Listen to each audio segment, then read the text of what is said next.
Mega hit 2020 West Bengal board class 8 এর বিজ্ঞান ও পরিবেশ অধ্যায় নাম্বার 4 কার্বন এবং কার্বন ঘটিত যৌগ থেকে সুপার ডুপার হিট 20খানা ওয়ান শট কোশ্চেন নিয়ে এলাম আজকের এই ভিডিওতে। Hello student, welcome to my YouTube channel M S academy. আমি তোদের গাইড, আমি তোদের মেন্টর অনন্ত স্যার নিয়ে এসেছি আজকে তোদের জন্য সুপার ডুপার হিট 20খানা কোশ্চেন। Let's go. অষ্টম শ্রেণী অধ্যায় 4 কার্বন কার্বন ঘটিত যৌগ সংক্ষিপ্ত প্রশ্ন উত্তর মেগা হিট 20/20। তো 20খানা সুপার ডুপার হিট কোশ্চেন তোমরা এক নজরে দেখে নাও, ওয়ান শট, এবং পরীক্ষায় আসবেই এর মধ্যে থেকে 100% কমন পড়বেই শর্ট কোশ্চেন। প্রথম কোশ্চেন, কার্বন যুক্ত দুটি বায়ু দূষক গ্যাসের নাম, অর্থাৎ বায়ু দূষণ করে এবং সেটা কার্বন যুক্ত হবে। কি কি হবে অ্যান্সার? অ্যান্সার হবে আমাদের কার্বন ডাই অক্সাইড আর কার্বন মনোঅক্সাইড। এরা বায়ু দূষক এবং কার্বন যুক্ত, অর্থাৎ এদের মধ্যে কিন্তু কার্বন রয়েছে। কোশ্চেন নাম্বার 2, সরলতম হাইড্রোকার্বনের নাম কি? সরলতম হাইড্রোকার্বনের নাম হলো মিথেন, CH4। সরলতম হাইড্রোকার্বন হলো মিথেন। তার আগে বলে দিচ্ছি হাইড্রোকার্বন কাদের বলা হয়? হাইড্রোজেন, হাইড্রোজেন প্লাস কার্বন গঠিত, হাইড্রোজেন এবং কার্বন দিয়ে গঠিত যৌগকে বলা হয় হাইড্রোকার্বন। যারা তোমরা ক্লাস 10-এ গিয়ে কিন্তু এর সম্পর্কে আরো ডিটেলসে জানতে পারবে। কোশ্চেন নাম্বার 3 দেখো, স্টার্চ কোন যৌগ থেকে উৎপন্ন হয়? স্টার্চ গ্লুকোজ থেকে উৎপন্ন হয়।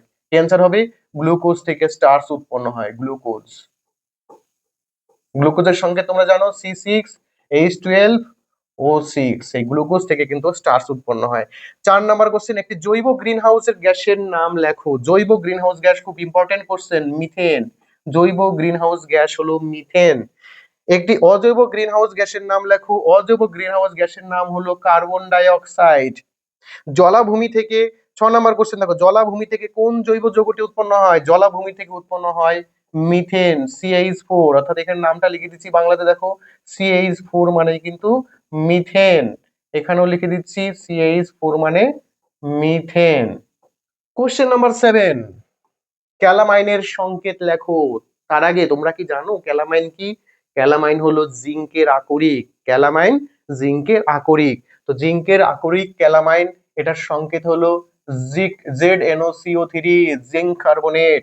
ZnOCO3, জিঙ্ক কার্বনেট ক্যালামাইনের সংকেত। সিমেন্ট তৈরিতে, কোশ্চেন নাম্বার 8 দেখো, সিমেন্ট তৈরিতে কোন অজৈব পদার্থটি ব্যবহার করা হয়? সিমেন্ট তৈরিতে ব্যবহার করা হয় ক্যালসিয়াম অক্সাইড। প্রাকৃতিক গ্যাসের প্রধান উপাদান কি? প্রাকৃতিক গ্যাসের প্রধান উপাদান হলো methane, CH4, methane. Question number 10 দেখো, মুক্ত অবস্থায় কার্বনের কঠিনতম রূপ কি? হীরক বা হিরে। মুক্ত অবস্থায় কার্বনের কঠিনতম রূপ হলো হীরক বা হিরে। কোশ্চেন নাম্বার 11 দেখো, স্ট্যালাকটাইট কি দিয়ে তৈরি? স্ট্যালাকটাইট ক্যালসিয়াম কার্বনেট দিয়ে তৈরি। স্ট্যালাকটাইট ক্যালসিয়াম কার্বনেট দিয়ে তৈরি। কোশ্চেন নাম্বার 12 দেখো, কার্বন ঘটিত একটি জৈব দ্রাবকের নাম লেখো। কার্বন ঘটিত একটি জৈব দ্রাবকের নাম হলো অ্যালকোহল। অ্যালকোহল। কোশ্চেন নাম্বার 13, ক্যালসিয়ামের প্রধান আকরিকের নাম কি? ডলোমাইট। ক্যালসিয়ামের প্রধান আকরিকের নাম হলো ডলোমাইট। ডলোমাইট সংকেত কি হবে? ক্যালসিয়াম কার্বনেট ও ম্যাগনেসিয়াম কার্বনেটের যে যৌগ রয়েছে তাকে ডলোমাইট বলা হয়। কোশ্চেন নাম্বার 14 দেখো, উই পোকার অন্ত্রে বসবাসকারী জীবেরা কোন গ্যাস উৎপন্ন করে? ও মিথেন গ্যাস উৎপন্ন করে। উই পোকার অন্ত্রে যে জীব বসবাস করে তারা মিথেন গ্যাস উৎপন্ন করে। দাবানল ও অগ্নুৎপাতে কোন বায়ু দূষক গ্যাস উৎপন্ন হয়? দাবানল ও অগ্নুৎপাতে কার্বন ডাই অক্সাইড আর হলো কার্বন মনোঅক্সাইড উৎপন্ন হয়। ন্যানোটিউব প্রস্তুতিতে, কোশ্চেন নাম্বার 16 দেখো, ন্যানোটিউব প্রস্তুতিতে কি ব্যবহার করা হয়ে থাকে? ন্যানোটিউব প্রস্তুতিতে ফুলারিন ব্যবহার করা হয়ে থাকে। ফুলারিন কি?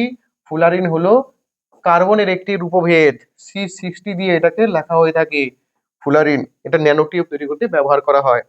17 নম্বর কোশ্চেন, গ্যাস মুখোশে ব্যবহার কার্বনের কোন রূপভেদটি থাকে? গ্যাস মুখোশের মধ্যে কার্বনে থাকে সক্রিয় অঙ্গার।